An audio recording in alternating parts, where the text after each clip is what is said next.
Welcome to the Live Full, Work Fun podcast. This is the show to encourage you to live your life to the fullest and do fun work that fuels your lifestyle.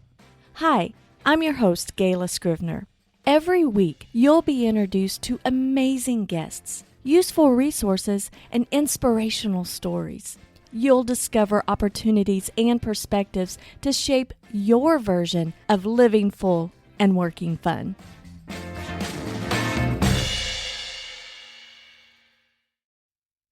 Before we get started with the show, I have a question for you. Are you a busy solopreneur struggling to find the time to consistently post to your social accounts? Well, the Scrivener Solutions team and I are introducing Scrivener Social, the easy-to-use social media scheduling platform paired with all of our workflows. It simplifies the entire posting process, saving you time and boosting your social media marketing efforts. Here's how it works. First, you subscribe to Scrivener Social, choosing the support level that best fits your needs. Second, we have onboarding calls to help you set up your account and give you the guidance for streamlining your posting process. Third, you implement your plan using our workflows to get more out of your social media marketing. Now, you could continue to do it alone, being frustrated and feeling guilty that you never get around to posting to your social accounts for your small business. Or you could save time, energy, and frustration by using an easy-to-use social scheduling platform backed by a support team that helps you streamline the whole process. You deserve a system that makes posting to your social media faster and more efficient. Go to scrivenersocial.com and subscribe today. Now, on to the show.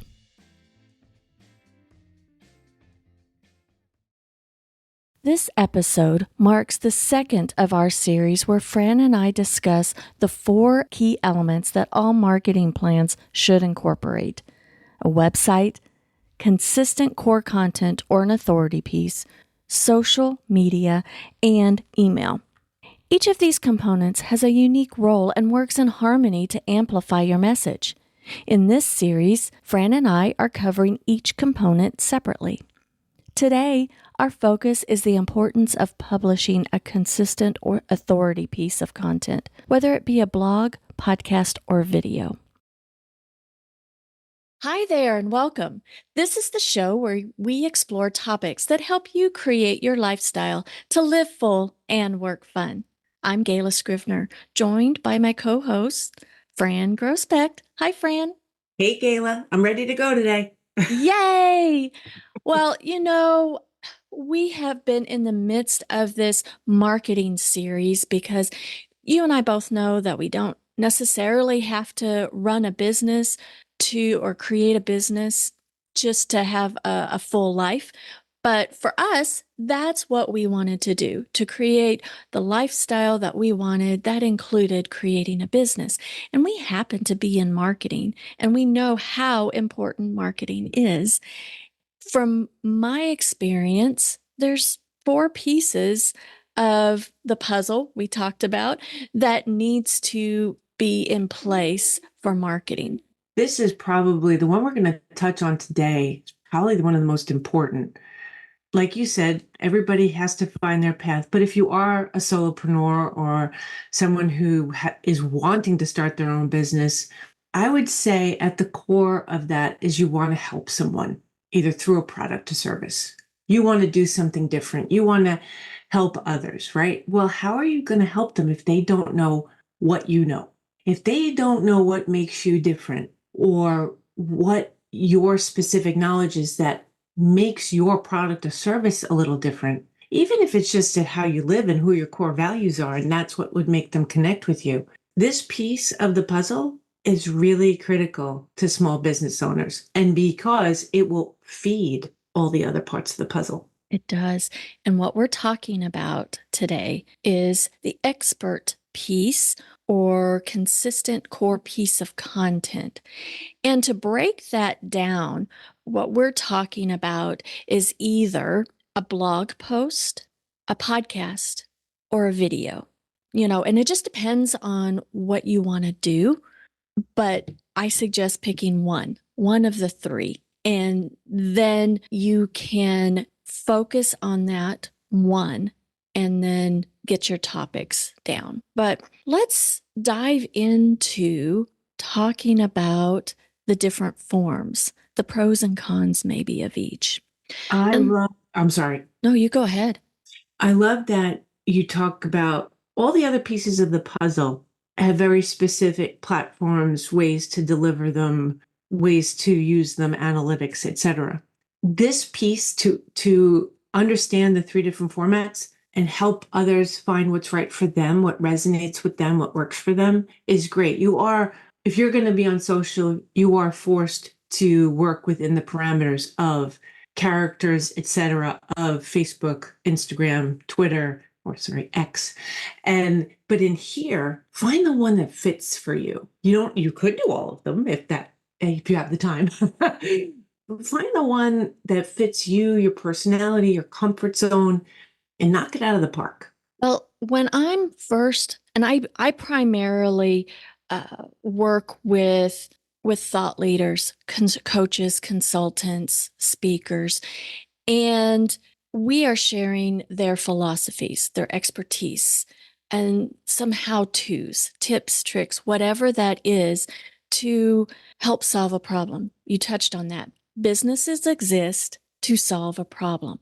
Be generous in what you give so that people will get to know you. And the sole purpose of this expert piece is to position you as the expert in what you do, or just getting that connection. If you're selling products, there's different ways of doing some things, and we'll kind of throw some ideas out to get your mind thinking. But when a new client comes to me and we talk about their expert piece, I get a lot of different personalities, but the easiest and less tech way is to create a blog. It's the least amount of tech that you have to worry about. And some folks think, oh, well, I just don't know what to write. Things like that. In talking about topics, I think that you just share what you know. And at first it can be messy, right? You may be thought all over the place and you're just going to have random thoughts. But as you do it more often, just like with anything else, it's that consistency. And when you pick a frequency and pick a reasonable frequency, I suggest once a month, then it will take traction. And the more that you do, the more that you write out these thoughts, the more clarity you're going to get. So if you're one that's not tech savvy, start with blog. And the reason why blog is really, I think, really important, and I try to incorporate a blog piece in every marketing plan that we do, is that your website is up and going, right? We've talked about websites and getting your messaging right. But in order to get some SEO love, search engine love, you need to update your website on a consistent basis. And the easiest way to do so is to incorporate and add a blog, a minimum of once a month. And that helps with positioning yourself as the expert in what you do. Blogs offer another thing for those who can and like to write. I happen to have a client who owns her own business, but is also an ex-journalist. If that's your forte, go for it, enjoy. The other part about a blog that for those who are pressed on time or worry about fitting all this marketing in, the blog can be just an extension of your newsletter. It could be what you invite people to read for your social post. So it takes the thinking out of what am I going to write this month on my social? So you think about the topic you want to talk about that month, the product you want to promote, the holidays that are coming, whatever it may be that ties to what you do. You write this blog post, which then becomes the teaser in your newsletter, the teaser in your social, and maybe teaser is the wrong word, lead, you give them that little bite-sized chunk. And all of a sudden, that blog has helped you in all parts of your marketing because it's going to be on your website. You're going to talk to them a little bit about it in your newsletter to get them to go read the blog. And social, you're going to do the same thing. All of a sudden, that blog is a simple way to do the 4 parts of the puzzle. And again, to what you said, once upon a time, I heard this term. I cannot remember where I read this. I know it was on social somewhere. And another marketing expert used the acronym SFD for when you are writing your first attempt at anything. And it's called the sucky first draft. I will voice dump into a Word document or a Google Doc my thought on a topic. I'll be driving and put my voice recorder on and then let it get transcribed later.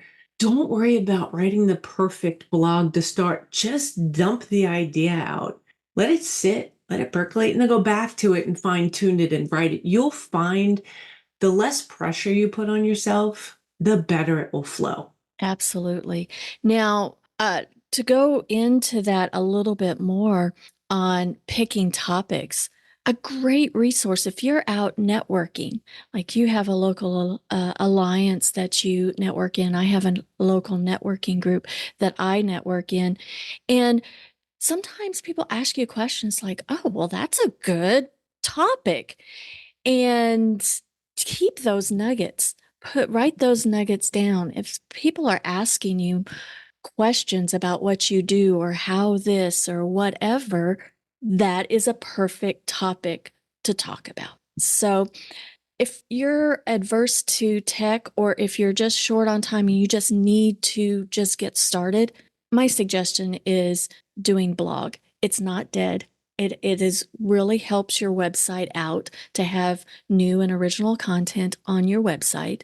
And it shows that, it has shareable things that on social or your newsletter that goes back to your website. Your website is your digital home. That is your real estate. Your Facebook page is not your real estate. It's Facebook's. Instagram, it's Instagram. I mean, they could knock down those sites immediately, like today, and that should not crush your business. Your real estate should be on your website. So keep your thoughts, your expert piece onto your website. But then you have podcast. We're here. We like to talk to each other. And I found it easier years ago. It's like, I just want to talk my thoughts and I want to have interviews with folks. And so podcast was right for me because the pro for that is that you have the audio, and editing audio is easier than editing video.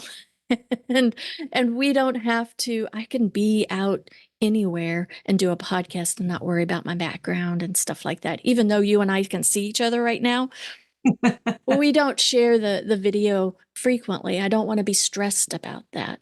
But there is a fair amount of planning and equipment and editing. You have to have different set of skills for editing the audio. You need to have certain pieces for the podcast.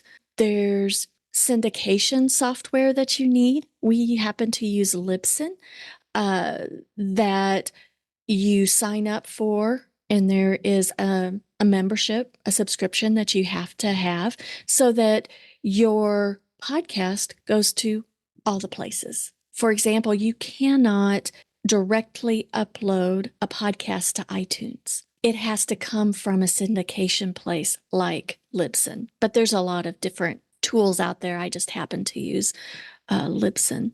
I had this client once that blogging was not for him. He struggled with dyslexia. He was a fantastic speaker, and he could just, sometimes I struggle with what I want to say. He was a fantastic speaker. He could just have things off the cuff. So podcasting or even video was perfect for him. Podcast is the first step in giving you the ability to have your audience know your tone and intention. In hearing your voice, there's a new level of connection.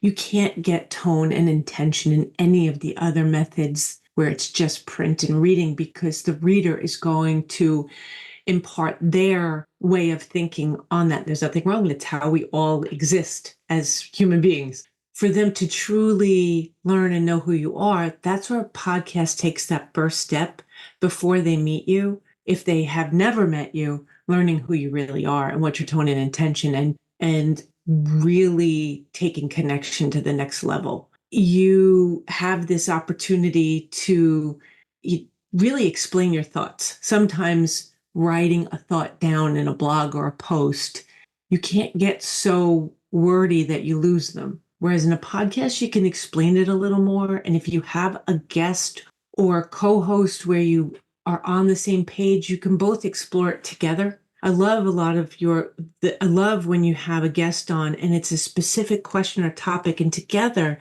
you explore it. And in that time, you give the listener that opportunity to really connect with what you're both saying.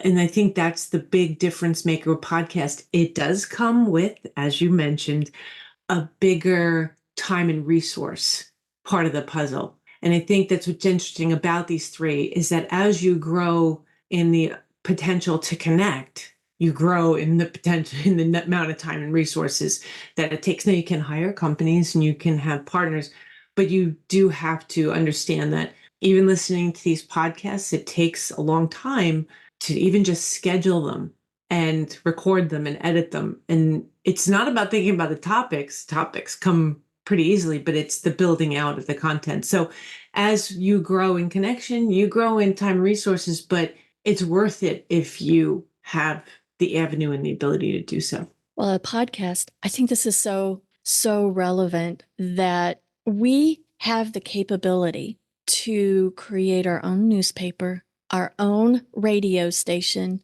or our own TV station through video.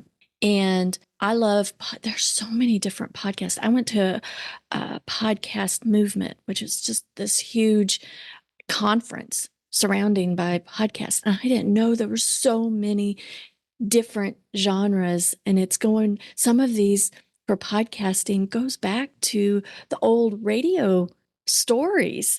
And you can get murder mysteries and all of this on podcasting. And how personal is that when you are right in someone's earbuds?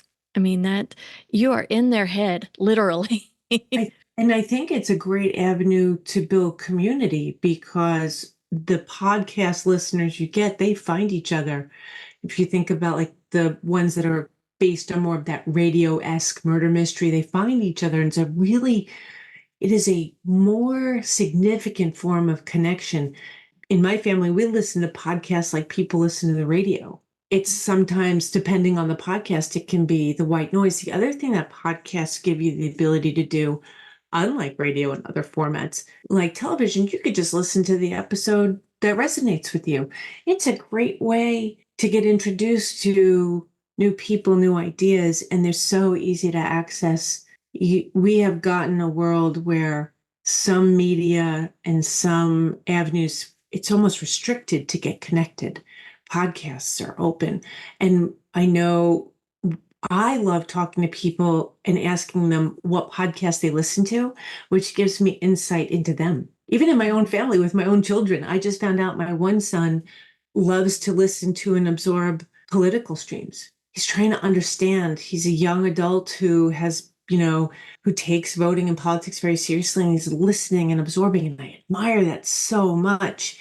And, my other daughter, it's about this particular thing that she really enjoys to do, and she listens and watches others. This leads into video, because she does also watch her podcasters on YouTube. And it's just this way to explore and understand this topic that she's very passionate about.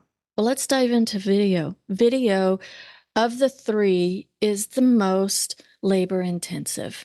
And Robert, my husband Robert, and I love the video venue, and we watch YouTube all the time. But it is so great to create your own TV station, right? And we follow so many different types of people and different interests that, and primarily We follow like our fellow overlanders or our fellow travelers, that they have interesting vehicles and then they travel.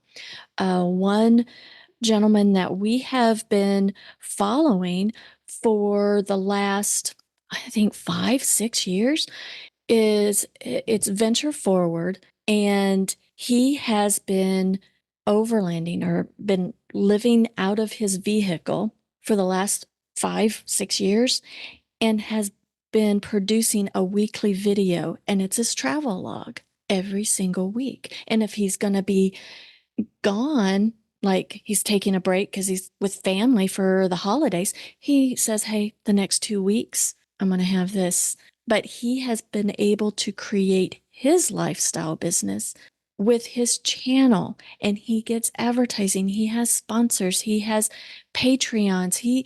He created that. Now, Robert and I could do that with our been there doing that, but that sucks the fun out of what we're doing with our travel. We don't find that fun. So we want to take that pressure off of us, and we want to do video on our own time. Or I personally like just to experience where I'm at instead of worrying about producing a show. But that's how some people do their thing. We have a client that is a leadership consultant, and we do a monthly video. Sometimes she has interviews. Sometimes she has just her thoughts, and she sits in front of a computer and she will record her stuff. We follow, I don't know, who do you follow on video? There's just so many things that you could do. Oh, I follow some for fun. And actually, I think for video, mainly it's for fun or people I find inspirational. Brene Brown, Mel Robbins, they are people I love to watch them. And video, and I feel like there are great examples of video can really fully connect you and see, is this person someone that from the minute I saw the first Brene Brown TED Talk and the first time I saw a Mel Robbins video, I was hooked. I wanted to know these women. Video is very much, this applies to everything we do in life, and it is definitely a rule you need to do a little check-in with in marketing, but it really applies to video, which is just because you can doesn't mean you should. Because in video, if you don't think through every element of the video and the video production process, you could turn somebody off and you could have the best content out there because you have the wrong audio equipment, your lighting's wrong, there's somebody knocking at your door, something's, a pet is running through the room that's distracting. All of that is human and natural, but if you are trying to present yourself as professional competing at this level, then your video production needs to be the same. In video production, while there are a lot of tools out there that can help you do that, having somebody who really knows the difference, and I'll give you an example. I am on a mission. I'm lifting weights now, and I know that proper form is critical. And I found some video channels that I follow, and I found one, and I went to explore it, and his audio was terrible. I couldn't hear him. It was off in the distant. It would have feedback sometimes. I stopped after one video. I couldn't go back. Yet it looked like what he was about to teach me was perfect, but I couldn't stay engaged. The lighting was bad. I couldn't really see him well.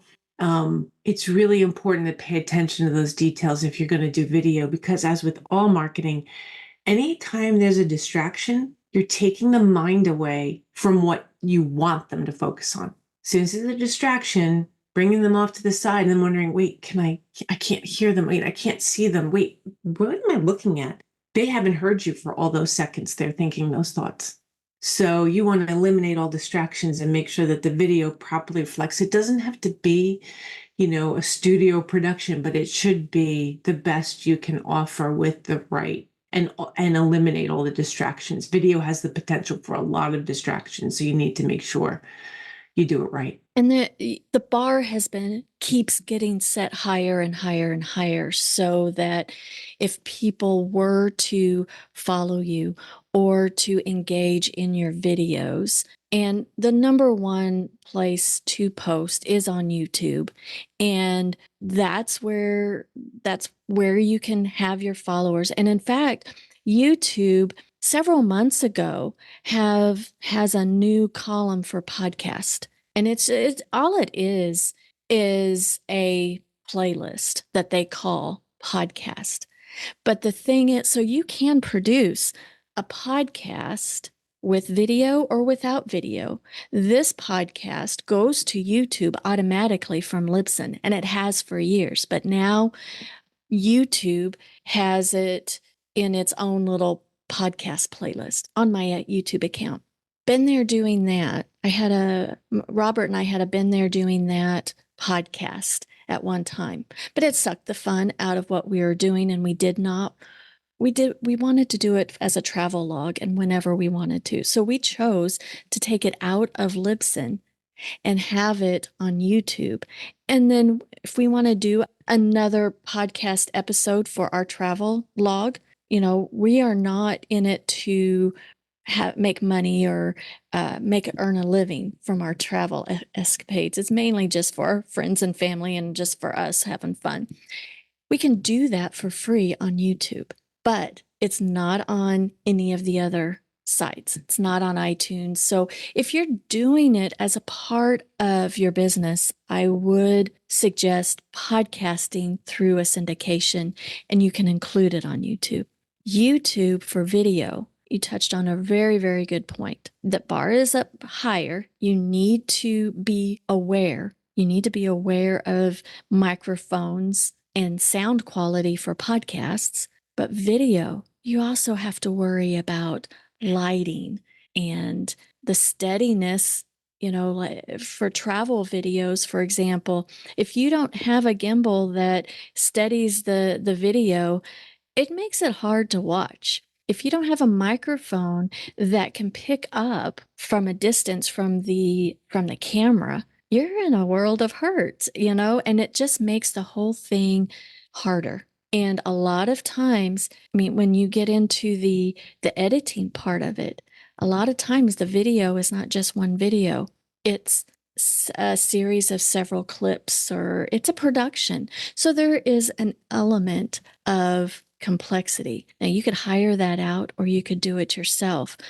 I know that I am just amazed at these YouTubers that create a business and they create a following. We have a lot of channels that we look at for fun, and I love it, but it's a lot of work. So you need to be prepared to, why do you want to do it, and stick with it until you see results. I believe we have an episode that will talk about this. This is where planning and knowing how to say, I want to do a podcast, or I want to do video, and working backwards from the launch of it to what are all the steps it's going to take, so that you get the realistic timeline as to what it's going to take to put that plan and process in place. The first time you do it is always the biggest investment. Once you have that down, you'll be able to reproduce it and tweak it for the next chapter or the next time you do it, the next series. But none of this happens overnight.